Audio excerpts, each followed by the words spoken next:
Success is never an accident. It's always a result of high intention, sincere effort, intelligent direction, and skillful execution.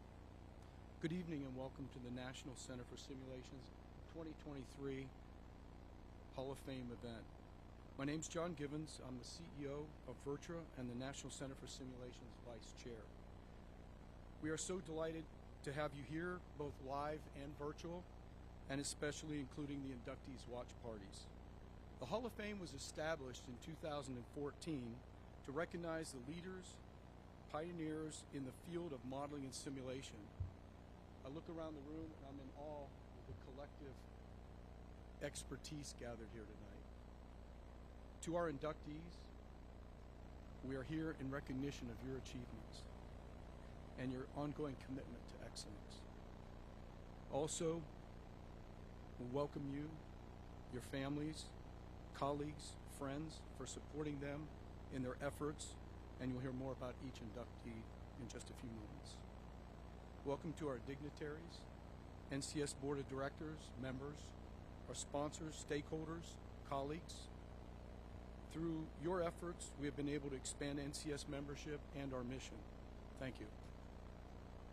Now it gives me great pleasure to introduce George Cheros, President and CEO of National Center for Simulations. Thank you.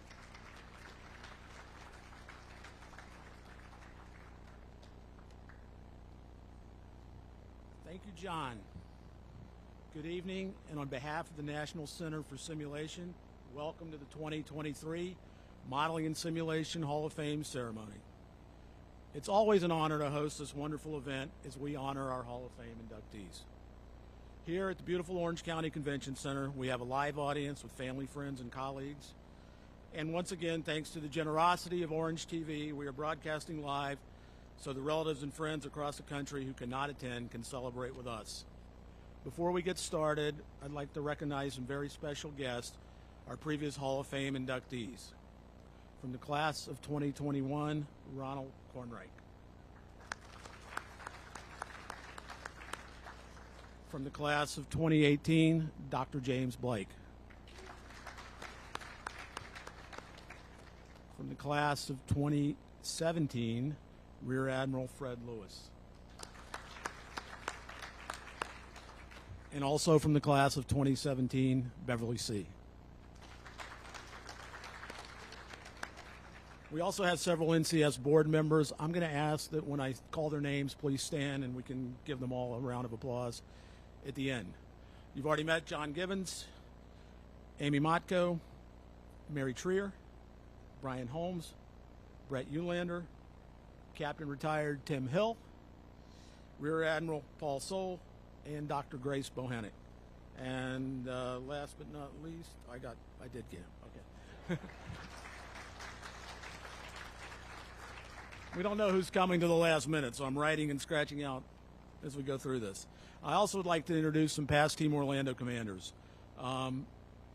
Dr. Blake, you've already met. Captain Hill, you've already met. Brigadier General Retired Steve C., Captain Harry Robinson, and Captain Dan Cavelli. Welcome to all of you. In addition to our board members that I announced, I would also like to introduce our newest board member, Dr. Haifa Mamar from Full Sail University. So give Haifa a warm welcome. As we celebrate the induction of our 10th class, let's step back and understand the purpose of the Modeling and Simulation Hall of Fame. This Hall of Fame was established to recognize pioneers in our field whose passion, dedication, and perseverance laid the foundation for today's multi-billion-dollar simulation industry. The technology and applications, which in many ways were inspired, developed, or spearheaded by these 36 individuals and these 3 new inductees, have provided excellent tools and training support to allow our warfighters to encounter almost any type of situation imaginable, not to mention the numerous lives that have been saved throughout the years. Now, after a storied history, our region is simply known as the epicenter of the world for modeling, simulation, and training. But as evidenced by our inductees, collaboration takes place all over the country and all over the world. Although simulation was primarily developed in the defense and space industries, we have embraced opportunities for the transfer of this proven technology and have watched it expand to many other segments of our economy. With so many remarkable accomplishments, we all must learn from their example and develop our next generation of Hall of Famers. They will develop new technologies, start new businesses that will continue to transform how we live and operate. Like a few of you, I just returned from the AUSA convention in Washington, D.C., and during her opening ceremony speech, Secretary of the Army Christine Wormuth referenced a quote by one of her predecessors, General Eric Shinseki, which goes like this: "If you dislike change, you're going to dislike irrelevance even more." Think about that. Nothing could be more true in today's fast-moving environment. We must always be looking one or two steps ahead. Here at NCS, a key part of our purpose is to help provide the framework and opportunities for our future inductees to thrive, whether it's infrastructure partnerships with UCF or developing our workforce of the future. Finally, we are here tonight to induct 3 more pioneers into the Modeling and Simulation Hall of Fame: Bob Ferris, John Ilchin, and Dr. Con Pham. So now it's time to get on with the program. Our Chief Operating Officer, Dr. Neil Finkelstein, is an invaluable part of our team, and I am so fortunate to have him as my partner. And now please give him a warm welcome, as he will serve as Master of Ceremonies for the induction portion of the ceremony.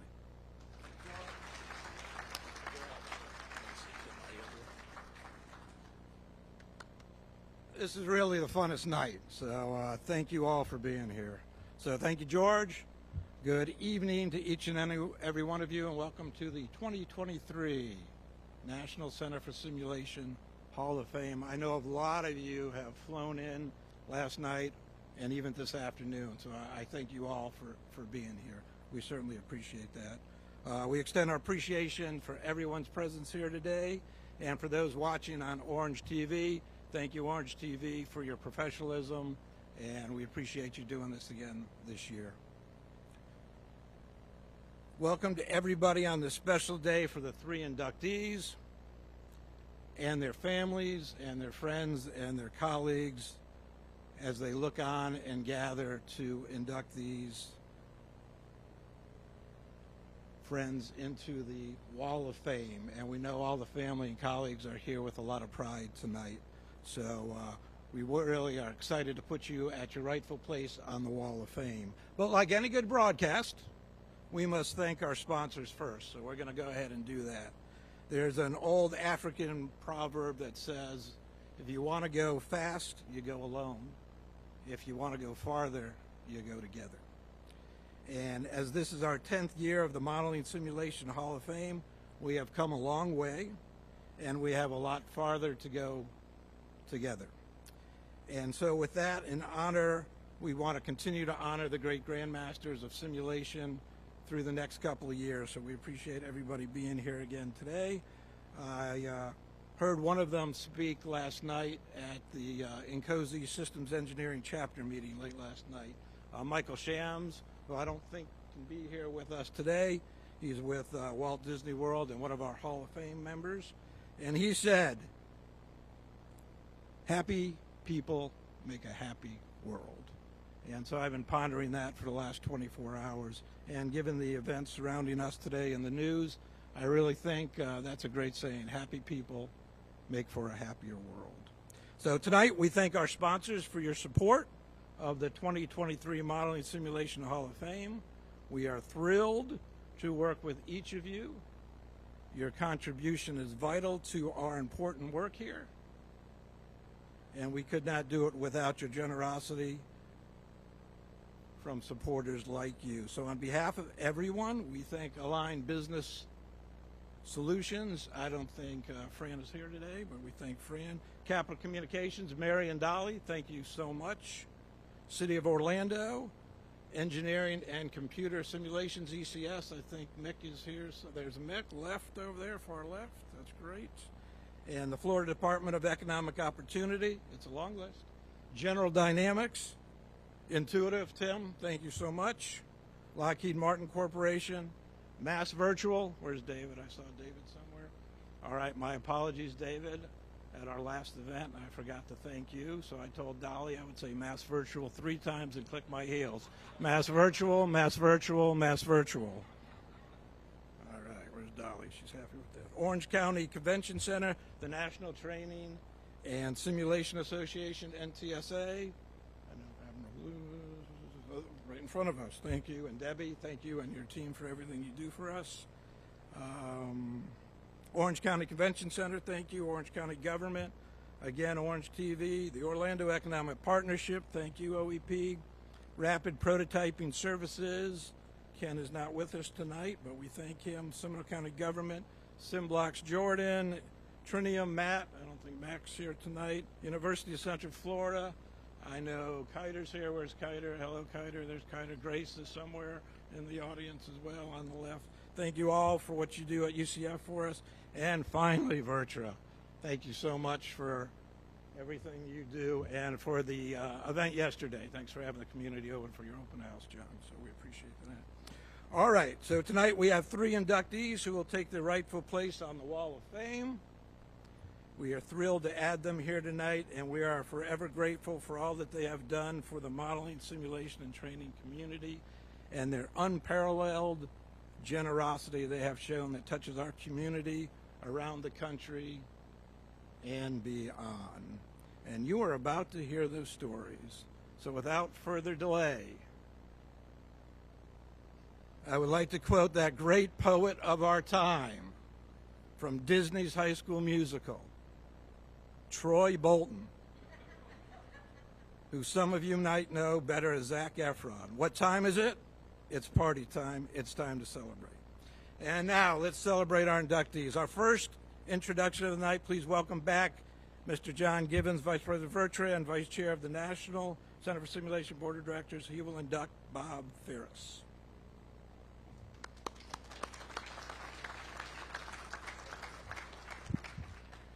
Thank you, Neil, and thank you, everyone, for attending this Hall of Fame award ceremony. 13 years ago, I met Bob Ferris at a trade show event.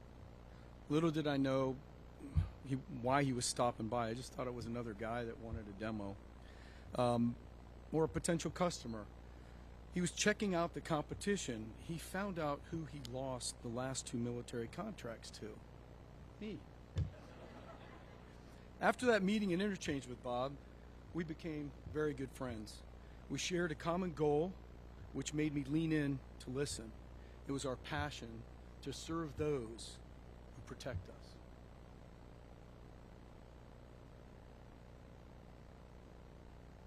He continued to build his company during our friendship, and we continually competed against each other. I mostly won in the military market, but he owned the law enforcement. I tried. Boy, I tried. But I really didn't have a chance. Bob started his career and company in 1993.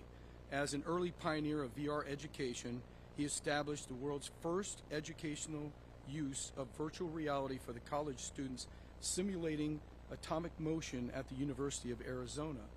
It was studied by the National Science Foundation and laid the groundwork for the educational use of modeling and simulation for years afterwards. The VR simulations he created earlier in his career were designed to entertain. It's quite interesting where the switch happened. Bob employed some of those first VR headsets to create VR simulators and partnered with 12 theme parks with over 500,000 VR headset experiences per year. The VR roller coaster simulation market began when Bob created the first ever VR roller coaster prototype for Europa Park in Germany. He also helped start the experimental simulation market after creating the first 360-degree VR experiences for Fortune 100 companies to educate their potential customers. National publication dubbed Bob a grandfather of VR in the late 90s because of his significant contributions to VR. Keep in mind, I know some of you don't realize this, but this was before the internet.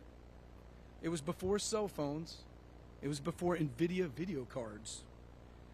And during his career, Bob has been awarded multiple system and device patents related to simulation training. So what happened? Why the switch? As the rest of the world did, Bob emotionally responded to the horrific events of 9/11. And somewhere deep inside him, he said, given the products I produce today for entertainment, there must be a way that I can modify those to help the first responders prepare and train for these types of events and tragedies. At that moment, the company Virtra was born, Virtual Training. Since that time, Bob and his team have created simulation and simulation awareness training that has transformed the way law enforcement and military train. It is my unique honor and privilege to present this award to Bob, and I will now read his citation description. In recognition of Bob Ferris for his pioneering innovation and implementation of immersive virtual reality simulation across the education, entertainment, military, and law enforcement industries, as an early trailblazer in virtual reality education, Mr. Ferris made groundbreaking contributions during the earliest years of computer-based simulation. He played a significant role in popularizing immersive simulation to millions through major theme park installations. Shifting his focus in 2001, he dedicated his efforts to supporting all those on the front lines of the global war on terrorism. He became a global trailblazer in creating revolutionary and effective simulator capabilities such as immersive multi-screen simulators, simulated return fire, realistic conversion kits for firearms, and the first multi-screen drag-and-drop scenario generation. Mr. Ferris's daring and inventive endeavors have significantly influenced the virtual reality landscape and profoundly improved the effectiveness of police and military training across the globe. Bob?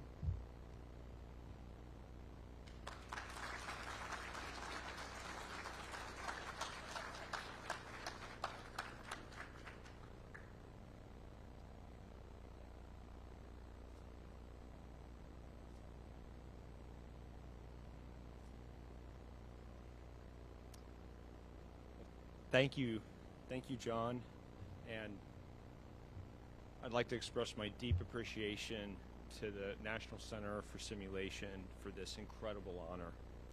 Also, my sincere congratulations to the other inductees tonight. For the next few minutes, I'd like to just tell you the abbreviated story that has landed us here. It all started in 1993 when I was reading Howard Rheingold's book on virtual reality, this one right here. My mind exploded with the limitless possibilities of incredible education, entertainment, and training potential that was inherent in digital synthetic worlds waiting to be created. I had found my lifelong career. So at the age of 21, I called up my parents. I said I wanted to start a company to do immersive virtual reality. Keep in mind, it is 1993, so my parents politely asked, "What in the world is virtual reality?" Well, I had no money, no product, no customers, no business experience, and the leading companies at the time had all of the above. What could possibly go wrong?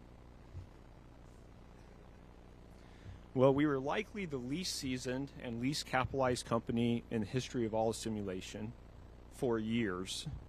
We couldn't afford a bootstrap, but we did manage a boot thread. I was naive and ignorant. It turned out, though, that my ignorance was a true blessing. We didn't know that many of the custom projects that we took on were considered impossible by those with proper experience. When we hit a wall, tenacity overcame.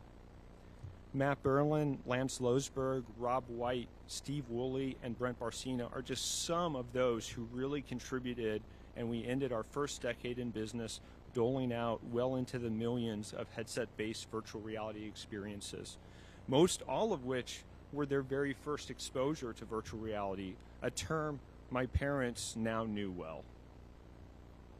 At one event, Luke Fay, an engineer, and I were helping users into headsets that included smells during the experience, and one of them asked what it did.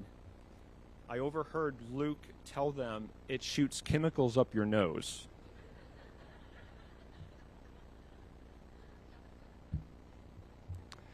Fortunately, our marketing is now in Miranda Fuller's very capable hands. And then 9/11 happened. After the horror, shock, and smoke settled, our company decided to fully exit the entertainment market and focus on a new calling.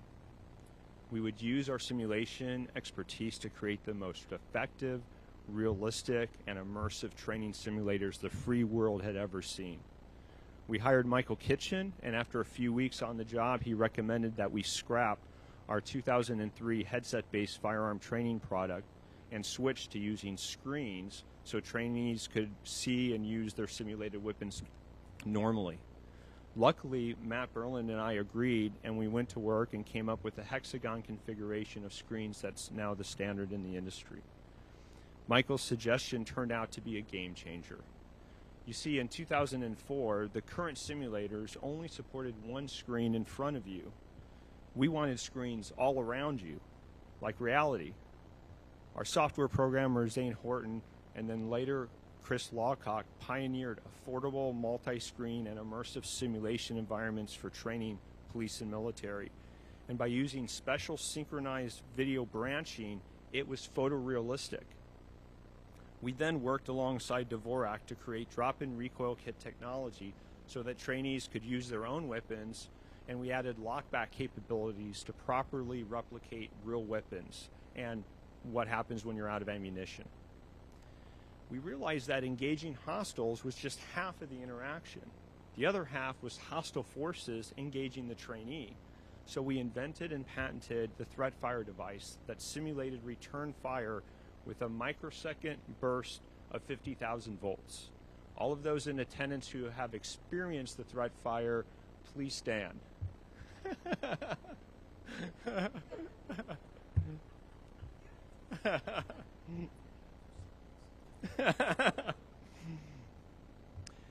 It was safe and effective, and yes, it gets your attention, and yes, it's memorable because some of those activations happened years and years ago.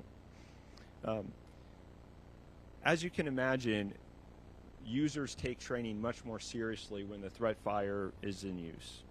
So each of these innovations increased the potency of training, which was our goal all along. All three hitting at once brought us success in both training impact and financially. It would take 12 years. That's 12 years before another company tried to create a knockoff of our 300-degree simulator that was displayed here in 2004 on this trade show floor at ITSEC. Our first police customer was a distributor from Mexico called Lenexi, and they bought the system sight unseen. Realized we left entertainment simulation, entered military and police, and we had zero products in the market at the time. So somebody had to be the first person to buy the first system, and that was a group out of Mexico. But the problem was we made that change from headsets to screens, so we had to tell them that sight unseen simulator they purchased was actually going to show up with a screen and not a headset. I'm sure they were a little worried, but I'm pleased to announce that they still buy from us today. But reinventing firearm and judgmental training had taken a toll. My meager life savings was invested. My sister's entire life savings was invested. In fact, my brother-in-law, Andy Wells, helped with raising money during some of the darkest days of the company. He took no pay, worked tirelessly for years, and accepted huge personal liability just so Virtua could survive another day. Would Debbie and Andy Wells please stand?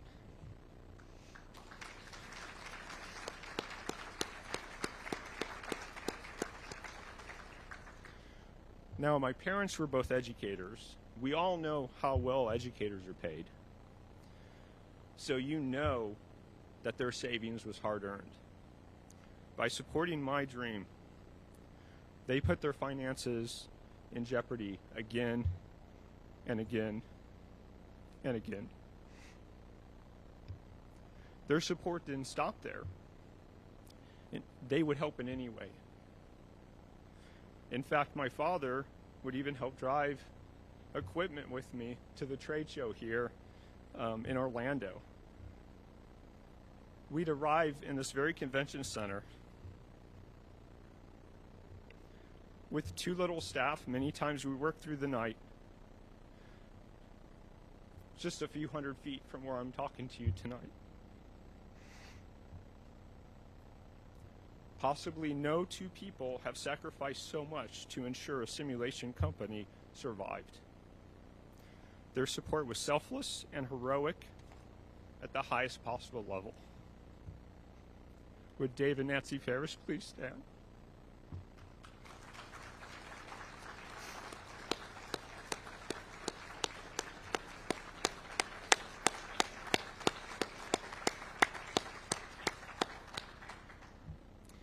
Now, the journey had some funny moments as well, like when my wife helped with picking up potential clients from the airport who flew in from Australia. She suggested they not miss our famous Arizona sky at dusk. The next morning, she asked about the sunset. One of the Aussies, groggy from jet lag, replied, "Yes, it was pretty, but it was far away." To which my wife smartly replied, "Aren't all sunsets far away?" And the other Aussie laughed so hard he about busted a rib. Despite my wife's innocent comment, we actually won that contract. I beat John on that one.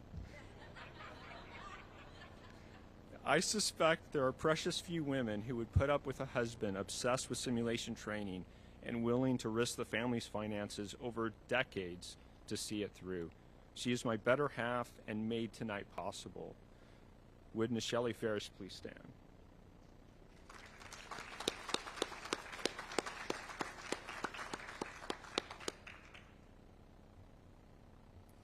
With each passing year, Virtua pushed realism and market acceptance to ever higher levels.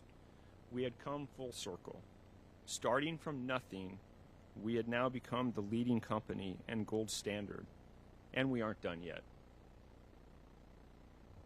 It had required God's divine blessings, countless miracles, an irrational refusal to never, never give up, and 30 years of effort. Just some of the key staff members were Matt Berlin, Scott Delo, James Peters, Ryan Bray, Jason Mulcahy, Matt Hott, J.D. Heron, Lon Bartel, Rebecca Valdez, Richard Kennedy, Adam Esposito, Doug Clark, John Kennard, Mike Clark, Tanner Layton, Jeff Knapp, Michelle Givens, and Wythe Ridgway. And most recently, John Givens has led Virtua to new heights in essentially every category, breaking record after record after record. It has been rewarding beyond words to dedicate my career to giving every advantage possible for those courageous men and women who daily put themselves in harm's way to serve their communities and their country. As we come to the end, you now understand this was not a solo journey. And please know, there are many, many more not mentioned who were instrumental in making tonight possible, and you know who you are. So I accept this honor on behalf of the Herculean efforts of hundreds of people who were optimistic enough to think that against all odds, they could make a difference, that they could save and improve lives through modeling and simulation. Thank you.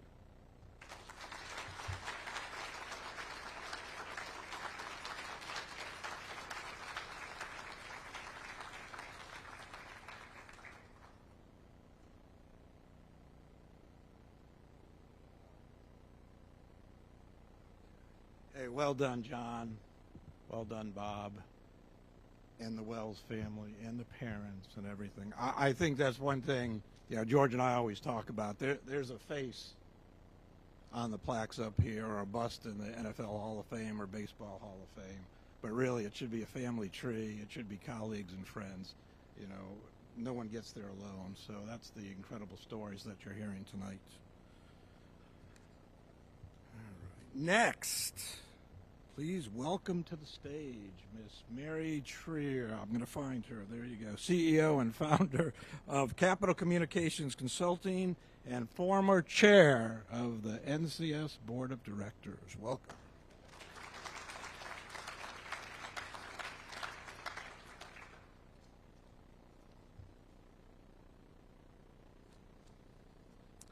Thanks, everyone. It's a great honor to stand here and introduce our next Hall of Fame inductee, John Ilgen, and welcome his wife, Candace. And also want to welcome everyone online. I know he has a fan club out there of family and friends, so welcome to you. You know, it's interesting to observe leaders and what makes them stand out and be successful. There are many traits that great leaders share, and some have the whole package. To be a good leader, you must excel in your field, but that alone doesn't make greatness.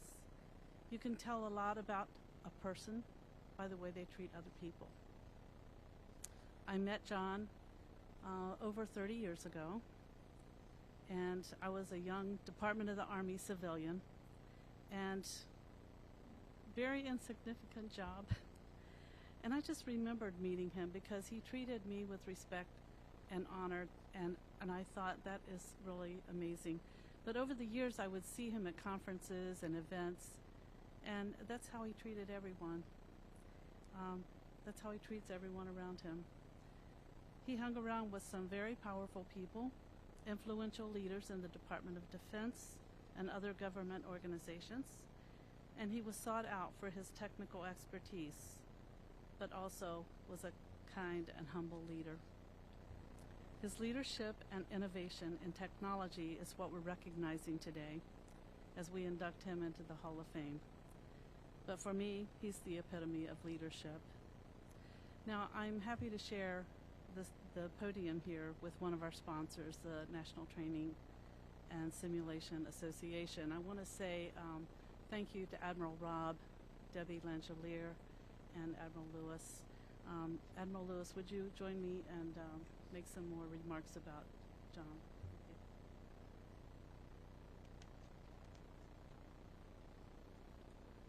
Thank you, Mary, for that intro. It's really great to be with you all here tonight on this momentous occasion as we celebrate this tremendous honor that we're about to bestow upon John Ilgen. And I'd like to pass on to all of you the salutations from Admiral Jim Robb, President of the National Training and Simulation.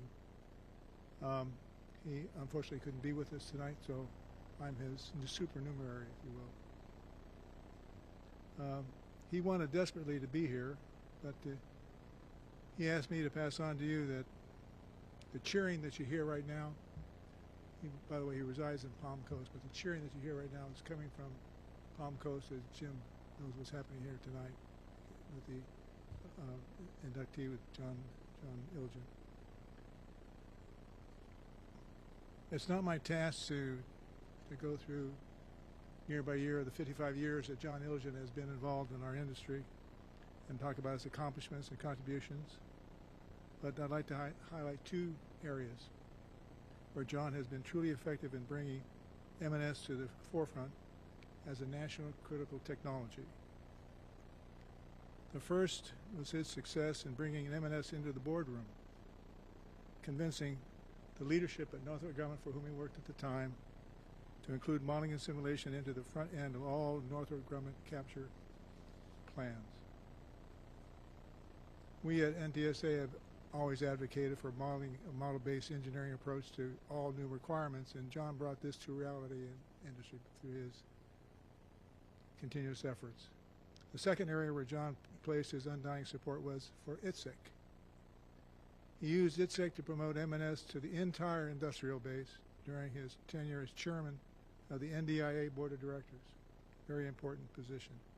And he was tireless in his support of M&S in the marketplace. John, we celebrate this well-deserved recognition, and we want to ensure you that you'll always have a seat at the head table. Most sincere congratulations from Jim Robb, from me personally, and all other members of NTSA and staff on your selection and induction into the MS Hall of Fame. It's an award that's been long, long overdue. Thanks, Mary, for the opportunity. Thanks, Admiral. And now, on behalf of the Board of Directors and the leadership at NCS, I'm honored to read the citation for the induction of John Ilgen to the National Center for Simulation, Modeling and Simulation Hall of Fame. In recognition of John Ilgen for his national and international contributions across a broad spectrum of technical, modeling, and simulation domains, as a pioneer and of the M&S systems acquisition process, Mr. Ilgen developed and applied M&S to defense, civil, and commercial communities. His utilization of open-ended software architecture for integration and interoperation of M&S profoundly influenced distributed applications, particularly in live, virtual, and constructive simulations. Mr. Ilgen's leadership and ingenuity in network-enabled systems, communications, architectures, information systems, threat evaluations, command and control, sensors, and weapon systems have greatly shaped modeling and simulation applications across various industries, organizations, and the Department of Defense. Mr. Ilgen's lifetime contributions revolutionized the way M&S is employed and positioned in the forefront of the acquisition process. His contributions have left a lasting imprint on the development, advancement, and integration of M&S. John, please join me. And I'd like to ask Debbie Lanchelier and Admiral to come back up.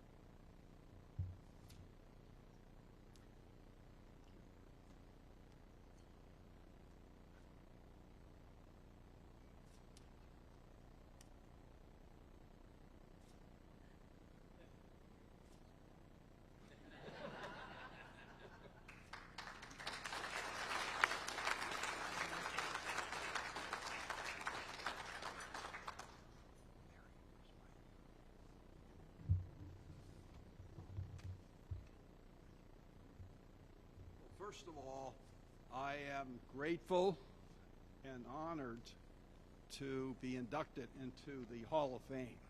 And I want to mention to you all that I'd like to congratulate the two inductees that are here tonight also.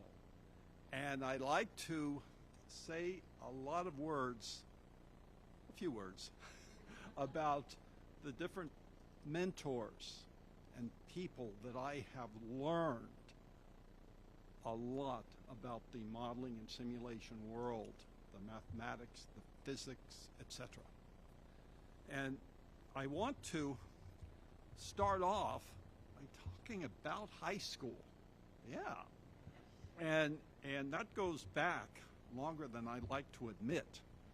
But I'd like to talk about a day, October 16th, 1960.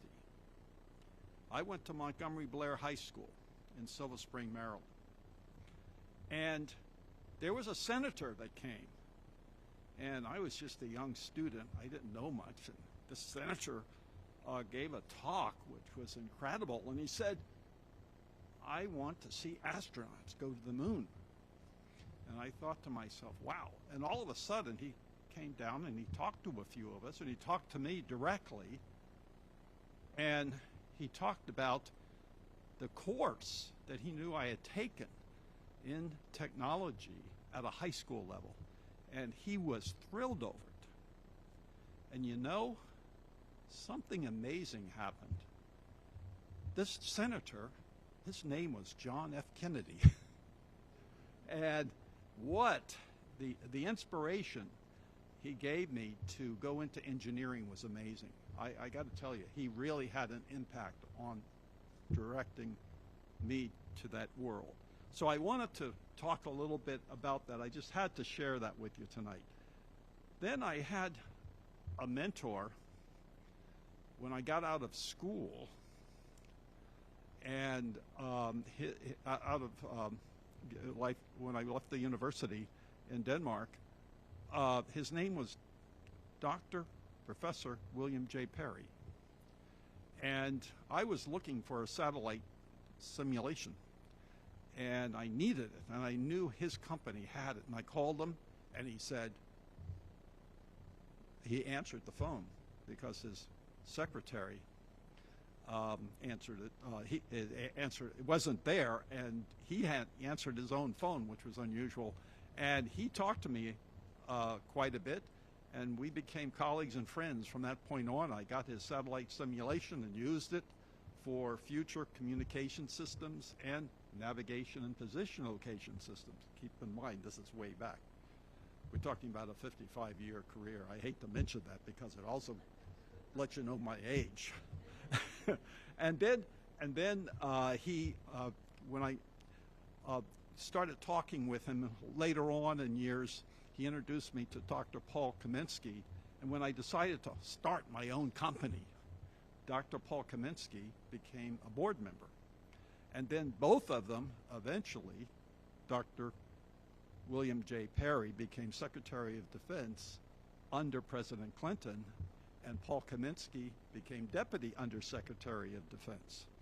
And I was really fortunate to have a person like Paul on my board. I learned so much from both of them from a technical standpoint. I won't go into that anymore. But then earlier on you heard about the architecture.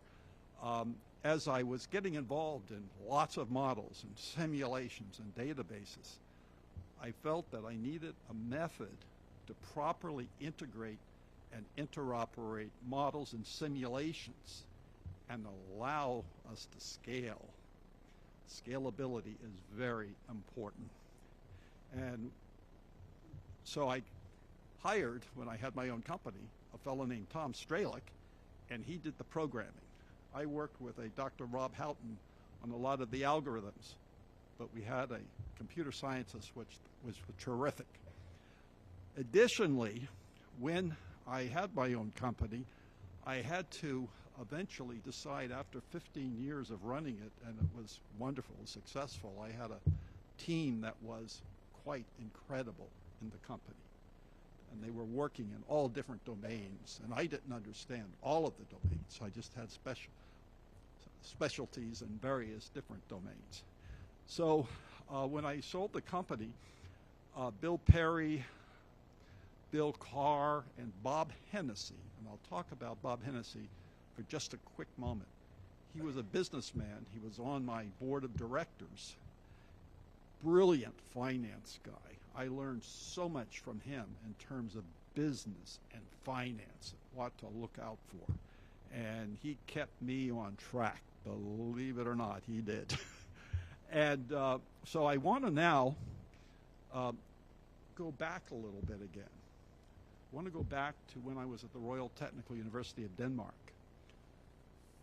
One of my mathematics professor was Oa Bohr, Niels Bohr's son. And let me tell you, all his work, all his lectures were in Danish.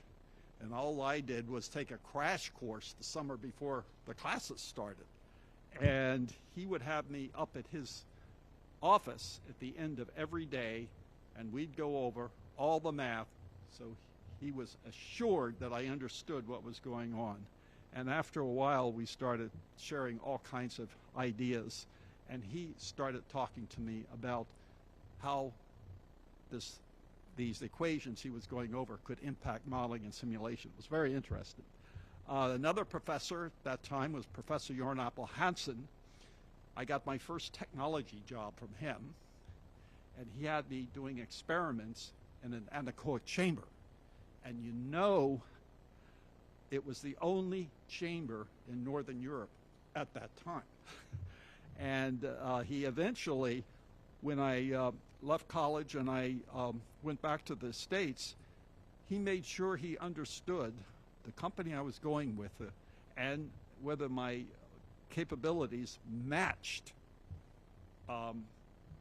what I would be doing at the company that I was going to. He was an amazing man. I'll say a few words now about some other folks, and I'll try and make this quick. John Sporer was my first boss. Some of you might have, in the defense world, met him, and he was just wonderful being my first boss and guiding me through the process. And I learned a lot from him. But then when I sold my company to Northrop Grumman, my boss was Dr. Professor Neil Ziegel. He reported to Kathy Warden, the president. She's still president today. And working for Neil was fabulous. He would meet with me routinely, and we'd go over all of the modeling and simulation work that I was focused on throughout all the sectors in Northrop Grumman. And Northrop is a big company. It was a lot of work. And I have to tell you, everything that he commented on and his thought process was wonderful. I learned a lot from him as well. And I really think Kathy Warden has done a wonderful job at Northrop, and she understood modeling and simulation, which was very impressive. And so I was very fortunate when I sold my company to Northrop Grumman that I was surrounded by wonderful people again. It's just amazing. Also, there's another professor, Solomon Galam. Sol Galam was one of the top 5 mathematicians in the world. He was on my board of directors also. And Sol, I would go down to his office and meet with him in the LA area, USC, and we would talk about different equations associated with modeling and simulation, particularly from a business standpoint. How can we cause these to impact and win contracts? Very important. And we would spend 2 hours in his office doing this and going through the equations and throwing some out, keeping some, changing some, etc. And it was actually amazing. Then we'd go to lunch at the university, continue the same thing. And Saul had, not only on the board was he good technically, his business mind was fabulous. And everyone wanted him on their board. He was wonderful.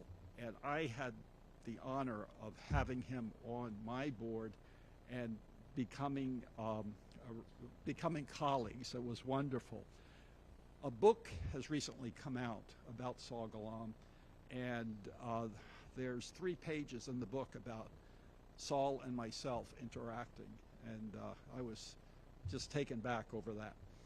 I mentioned Bob Hennessy already, and I would look at him as a co-founder of my company. He was that important with respect to that, and I didn't mention that earlier. I now want to mention 2 other people, and if I went through everything I learned from them, we'd all be here for days. And Admiral Fred Lewis and Admiral Jim Robb. I, over the decades, have learned so much by going to IITSEC and going to some fabulous presentations, demonstrations. It's marvelous. And of course I'll be there this year in a couple of months. And but Fred and Jim are fantastic. They are. Then I'd like to also mention that I'm very impressed with Fred and Jim in terms of the staff they've put together over the years. Tremendous people like Debbie Langelier, Carol, others. It's just phenomenal. And I really had to mention that. Then other mentors were Walter Hollis. He was up in age way decades ago when I used to meet with him. And every time I met with him, he would have something important to say about modeling and simulation, along with a guy named General Paul Kern. And those two gave me a contract when I had my own company to conduct a verification and validation process on WarSim. And many of you know about WarSim. And we, as a result of the V&V, we did a lot of modifications to WarSim. And I believe that simulation is still around. And then I want to also mention Colonel Dave Lockhart, and I want to mention Ed Trier. They caused me to meet certain people that were in my profession and working the different simulation and modeling areas. And Dave Lockhart and Ed Trier were tremendous. Now I'd like to talk about a computer scientist that I know really well. And that person was a former lead for computer sciences courses, off-campus courses at UCSB. And she was supportive, brilliant, and a big thank you. Stand up, Candace. Stand up. Come on. You have to stand up. So with that, I want to again say it's just an honor. I thank you so much for this induction, and I look forward to seeing all of you again and talking to you.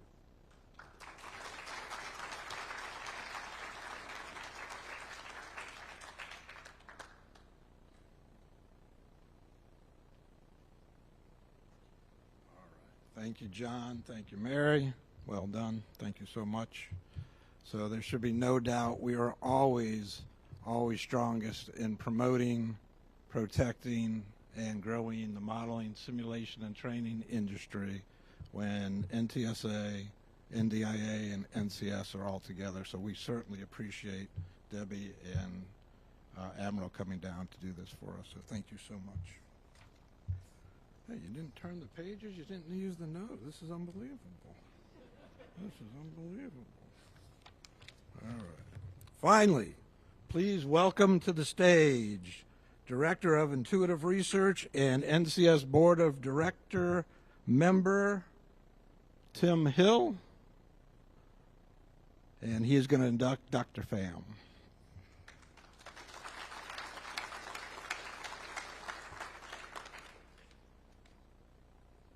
Thanks, Neil. Good evening, everybody. It's my extreme honor and privilege to be able to induct our final inductee for the night, Dr. Con Pham. He's a Vietnamese-born government aerospace engineer who's had tremendous impact on our community, particularly as it relates to operations in space. I got a chance to know him just a little bit through this process, and when you think about solving hard problems, think space. It's really hard. He's the son of South Vietnamese military officers who were held as prisoners of war for 7 years as part of the ongoing effects of the Vietnam War. Several years after their release, his family was approved for immigration to the United States, and Dr. Pham's family arrived in Lincoln, Nebraska in the early 1990s. He was studying electrical engineering and electronics prior to that move, and after simultaneously completing the remainder of high school and junior college, Dr. Pham earned both bachelor's and master's degrees in electrical engineering from the University of Nebraska. Double E, also hard. Next, he completed a rigorous program to earn his PhD in Double E, again hard, at the University of Notre Dame. There's more hard coming. Afterwards, he became a government service employee at the Air Force Research Laboratory, again hard. Over the course of his career, he contributed to space-related topics related to modeling and simulations such as multi-missile detection and interception, guidance, navigation, and control, multi-asset autonomy, multi-level sensor data fusion, military satellite communications, space command and control, and precision navigation and timing. Find me anything in that list that wasn't hard. These are some of the very hardest problems in DoD operations or anywhere else for that matter. He's accumulated 31 patents demonstrating his prolific nature. He's a fellow or associate fellow in a dozen highly respected technical professional organizations, demonstrating his collaborative nature. He's a staunch advocate of STEM programs and ensuring the talent pipeline for future generations, something that's near and dear to my own heart. And he has supported bringing innovation to the government solution space. He's joined us here tonight from Albuquerque, so a long way away, and is here tonight with his wife and sons and his nominator, John Holbrook. Thanks, John. Who also supports Kirtland Air Force Base's AFRL detachment there and who nominated him. So without further ado, I will read his citation. In recognition of Khan D. Pham, Ph.D., for his pioneering leadership in the Air Force's enterprise-wide modeling and simulation initiatives, which significantly influenced flight experimentation and in-flight formation, thereby fundamentally shaping modern simulation capabilities utilized today. As an expert in the field, Dr. Pham contributed to cutting-edge antenna technologies, timing and frequency subsystems, and conducted independent technical risk assessments for satellite communications programs, and his efforts yielded a critical influence on emerging military space cooperation. The training tools he developed for space pursuit evasion (M&S) established the groundwork for collision avoidance space experimentation within the Department of Defense. He spearheaded scientific achievements in statistical optimal control and game theoretical operations, particularly within the space domain, encompassing awareness, autonomy, and satellite communication. Dr. Pham's MS&T research and groundbreaking findings had immeasurable effects on national security, extending across the space mission, the Department of Defense, and the Department of Homeland Security. Dr. Pham, would you please join me?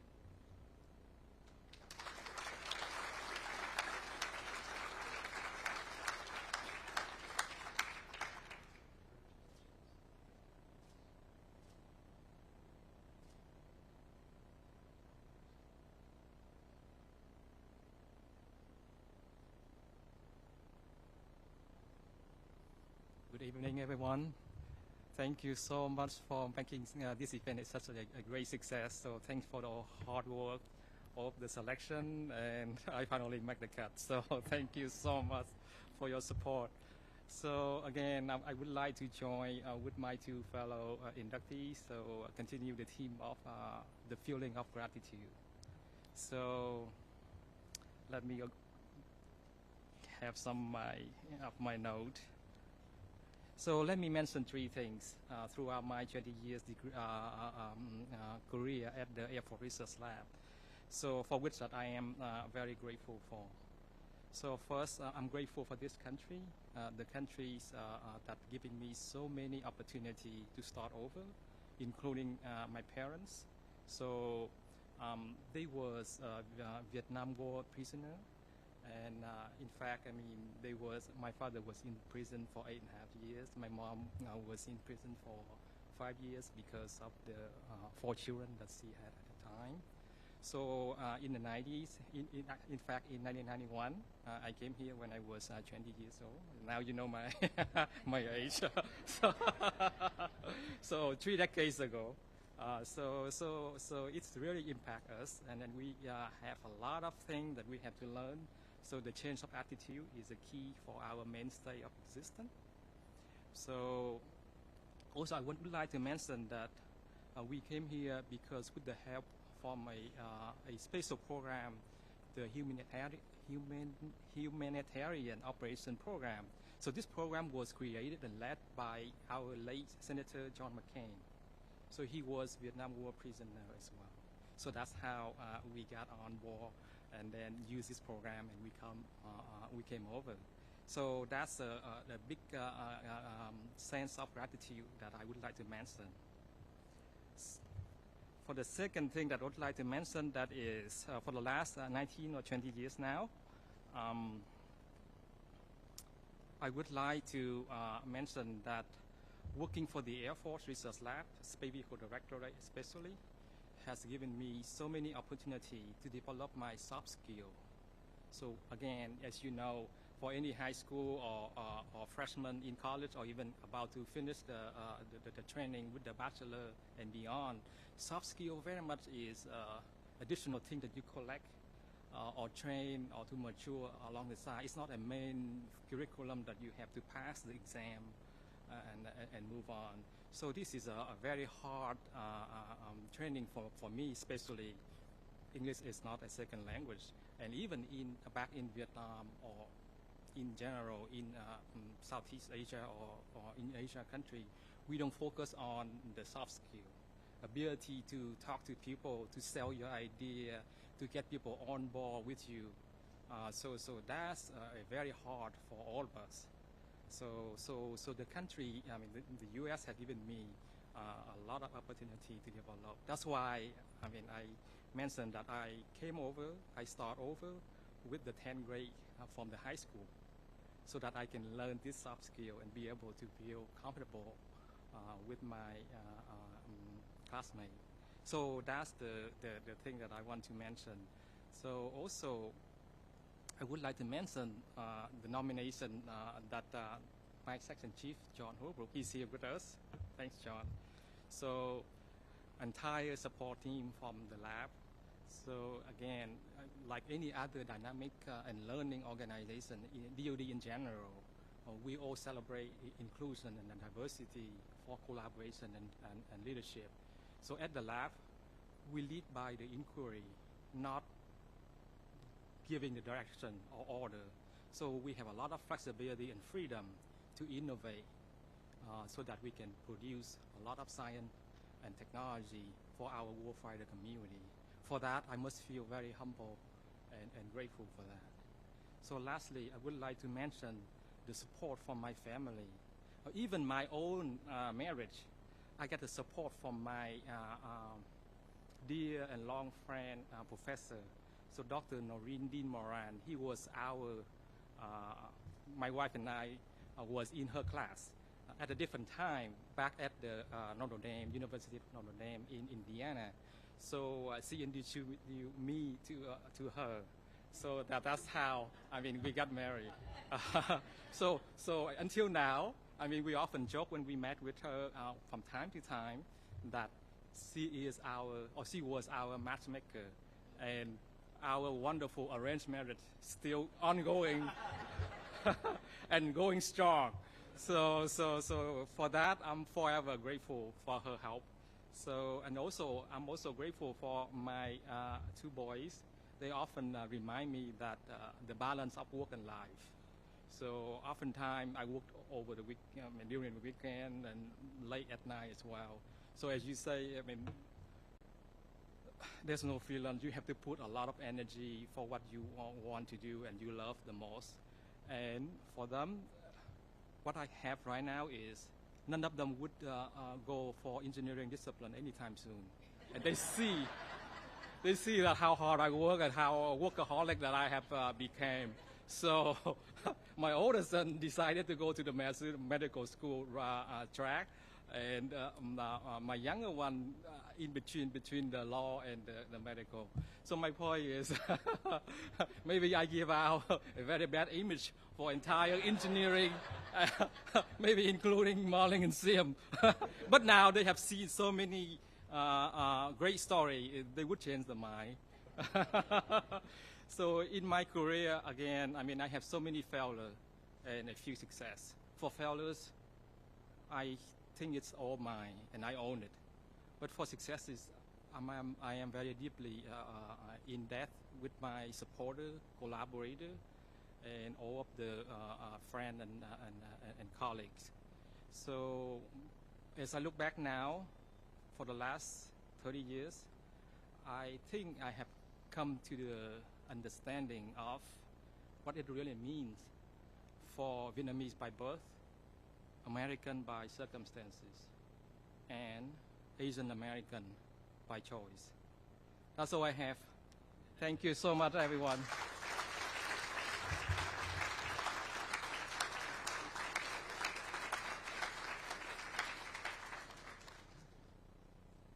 Okay.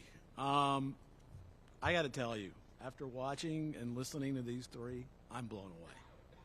We could not have made three better choices, not only because of what they accomplished, but because of what kind of people they are.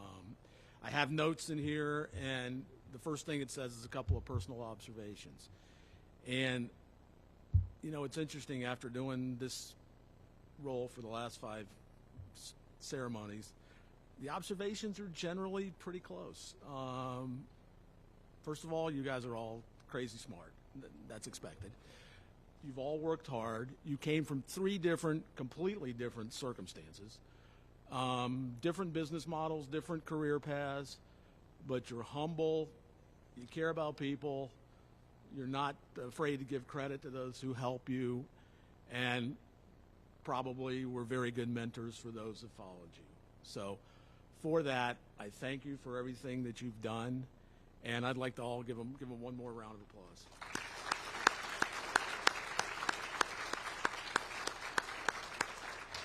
I just need to thank a few people, or otherwise this event wouldn't have happened. First one is my team at NCS. In addition to Lynn, to Neil, I would like to thank our staff, Lindsay Spalding, Lana Wallace, Chris Volsky, Abby Easter, and our intern, Alex Morphy.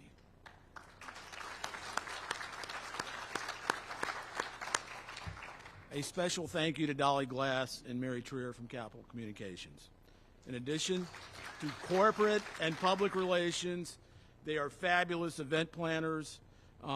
Dolly, in particular, did this event and the Navy Ball at the same time, so you can go home and sleep when this is over.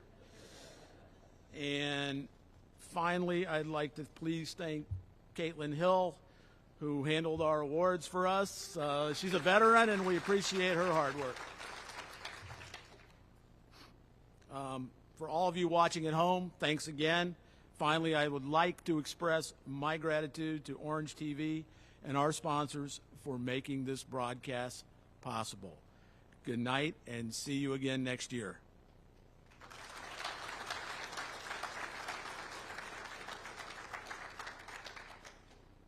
Are we off now? I just need to give a few